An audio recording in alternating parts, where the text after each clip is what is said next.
बहुत हंसी है तुम्हारी आंखें, मगर एक कमी है। बहुत हंसी है तुम्हारी आंखें,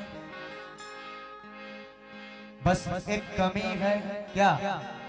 हया नहीं है। इन आंखों में हया नहीं है, शर्म नहीं है, तो ये आंखें सुंदर होकर के कुछ नहीं है। एक बहुत बड़े संत के बाद जुबान पे आगुल बैठते बैठते और हर एक के दर पे जलील होगा जो इनके दर पे झुका नहीं है।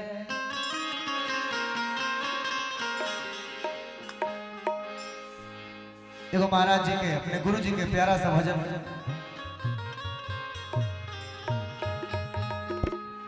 बहुत पहले गायत्री चचा के वो गाना ही रहे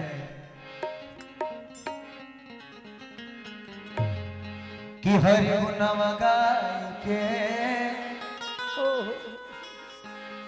और जीवन बना ले रे पगला। ये जिंदगी में कुछ नहीं के, प्रभु के गुण गा के, गुरु जी के गुण गा के जितना भी पाप बस धो ले बा। हर रोज अनजाने में कौन ग्रंथ वेद में सुनने की, हर रोज अनजाने में एक आदमी से लाखों पाप हो जाला। जीव जंतु के हत्या पैर के नीचे हो जाला। बस एक ही उपाय बा वो पाप के धोवे के कि गुरु जी के नाम ले जाए।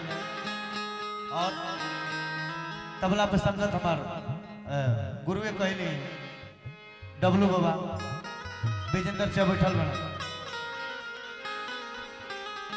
ले के बाबा कि गुरु गुणवा गाय के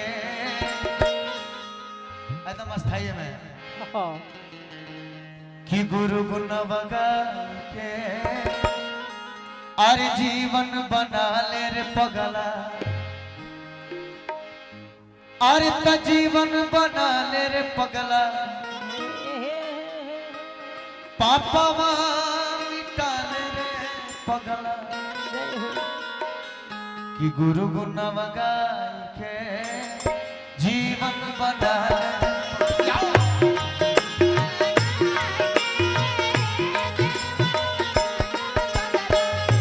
गुरु गुणवा गाय के जीवन बना ले रे पगला।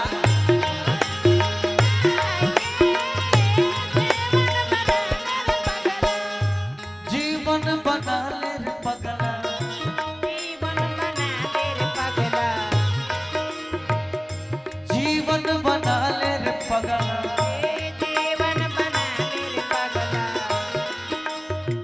चरण सुन ले, चरनिया मना के आज हमरा स्थायी रूप से गावे का मौका मिलल बा। कैसे कबो से बैठ के हमने की गौले कर जी। चरनिया मना के जीवन बना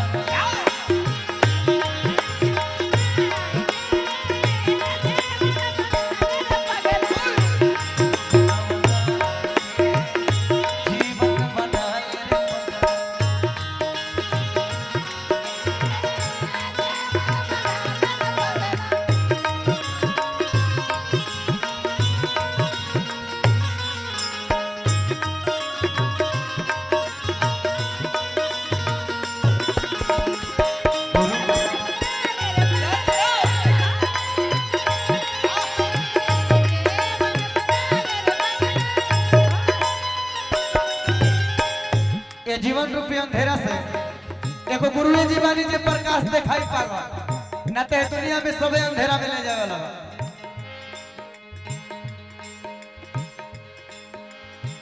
जीवन के अंधेरा से, जीवन के अंधेरा से देखई है प्रकाश रे।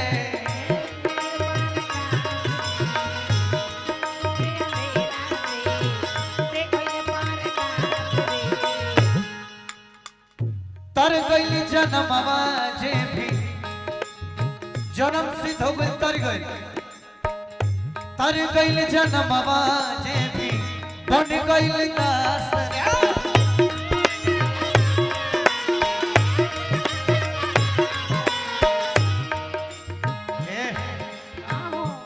सब कुछ भूला के,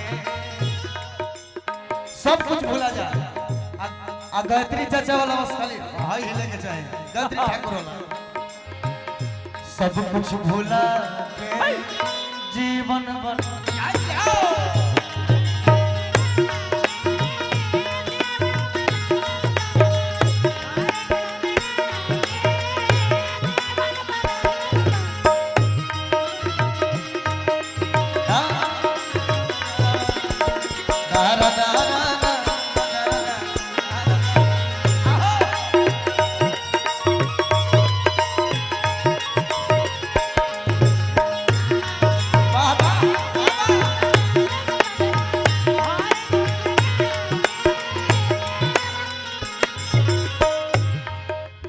भजन में एक लाइन लिखनी हो, बाबा उपेंद्र ये है दिखनी बचनिया,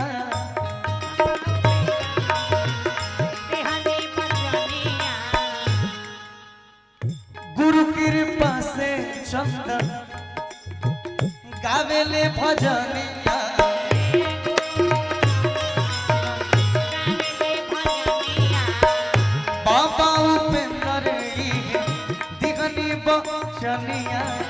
गुरु कृपा से चंदन गावेले भजनिया।